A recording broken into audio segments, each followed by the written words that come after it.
À Hong Kong, la matière grise et l'énergie humaine sont sans cesse en ébullition. Rien d'étonnant donc à ce que la ville ait agi rapidement et avec succès pour contrôler la pandémie de coronavirus.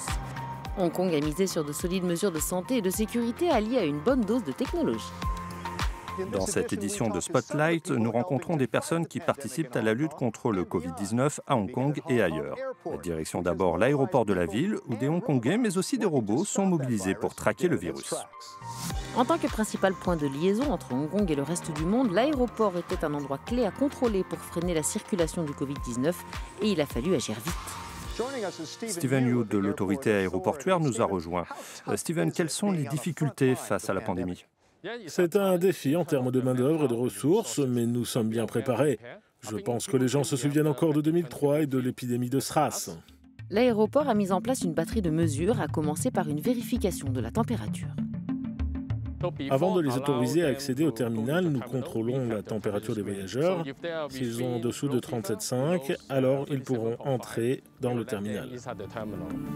Le personnel de l'aéroport, lui, doit passer par une capsule de désinfection. Développée à Hong Kong, cette technologie prévoit un contrôle de la température et la vaporisation d'un spray désinfectant durant 40 secondes. De son côté, une véritable armée de robots de nettoyage, eux aussi développés à Hong Kong, désinfecte sans relâche les couloirs, sols et toilettes de l'aéroport. Quand la situation redeviendra plus normale, nous conserverons sûrement certaines de ces mesures, comme par exemple la vérification de la température des voyageurs à leur sortie. Bien avant que d'autres gouvernements n'entrent en action, Hong Kong avait déjà mis en place des contrôles aux frontières, des tests de dépistage et des placements en quarantaine. Bilan, un peu plus d'1 millier de personnes infectées avec moins de 10 décès à la mi-juillet, dans une ville qui compte 7,5 millions d'habitants.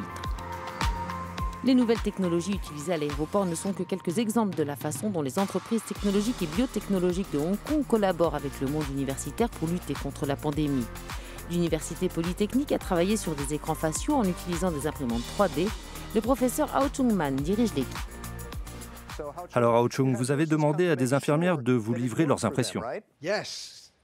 Oui, nous avons recueilli immédiatement les commentaires des utilisateurs. Cela nous a aidé à modifier notre design. L'impression 3D ne peut pas fournir le nombre souhaité de masques. On ne peut en produire qu'un en 90 minutes. Il faut 1h30 pour fabriquer un masque facial. Mais les hôpitaux de Hong Kong avaient besoin de milliers de masques par jour. Comment avez-vous fait ? Nous avons utilisé nos propres machines d'impression 3D dans notre propre université. Nous avons conçu le masque, puis nous l'avons produit en 7 jours avant de tout transférer à l'industrie capable de produire beaucoup plus vite, en 2 semaines. Donc le problème a été résolu en un mois. Et selon le vice-président de Polytechnique, cela a été possible car l'université était prête. Alors Alex, les projets ciblés sur la lutte contre le Covid-19 s'accélèrent. Comment procédez-vous ? Vous savez, à Hong Kong, nous avons eu le SRAS, et nous tous, universitaires de différents établissements, nous savions que quelque chose de semblable arriverait. Nous avons donc mis en place un fonds fiduciaire et récolté les dons des différentes sociétés pour nous attaquer au problème d'une éventuelle autre épidémie, une pandémie. Un autre projet anti-Covid-19 a été mis en place au Science Park qui abrite des centaines de sociétés technologiques et des milliers d'employés, dont Immunodiagnostics.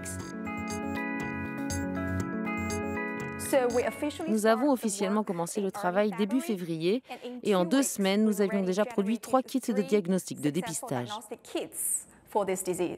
Kelsey, vous avez dû travailler jour et nuit pour mettre au point ces tests. Absolument, 15 heures par jour, je pense, pendant cette période. Le kit ELISA, par exemple, permet de réaliser plus de 90 tests en 2h30. C'est très utile pour le dépistage auprès de la population. Le test POCT, lui, consiste à prélever une seule goutte de sang. Le résultat est disponible en 10 minutes et cela ne nécessite aucun équipement particulier.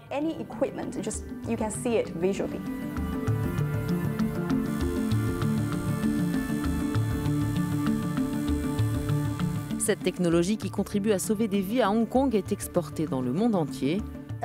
Et avec elle, l'espoir d'une éradication de la pandémie dans le monde. Spotlight, c'est terminé. Merci pour votre fidélité. Dotse, comme on dit ici. Et à très bientôt sur Euronews.